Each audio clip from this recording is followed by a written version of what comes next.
Rumah milik Jeffrey, warga Dusun Kayu Rani, Polewali Mandar, dilalap si jago merah. Api dengan cepat melalap seluruh bagian rumah panggung yang terbuat kayu ini. Tidak adanya sumber air membuat warga setempat tak mampu berbuat banyak. Sementara mobil pemadam kebakaran tak mampu mendekat karena tidak adanya akses jalan. Dari kejadian ini, seluruh harta benda milik korban tak bisa diselamatkan karena saat kejadian seluruh penghuni rumah sedang beribadah. Kepolisian Mapolsek Polewali masih menyelidiki penyebab pasti kebakaran. Saya waktu itu saya tidak ada di rumah, Pak. Saya pergi antar anak saya.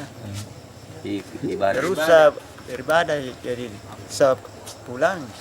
Kejadian nih. Jadi saya waktu itu saya tidak ada di rumah. Kosong rumah, Pak ya? Kosong, tidak ada orang di rumah. Itu yang bisa diselamatkan apa? Sama sekali tidak ada. Cuma anu saja, jasa saja. Biasanya nak. Kalau pakaian biar satu lembar tidak ada. Itu kira-kira penyebabnya apa nih? Ya saya juga tidak tahu karena saya tidak di tempat. Itu apa saja yang terbakar dalam rumah, Pak? Pokoknya semuanya. Motor, ada laptop.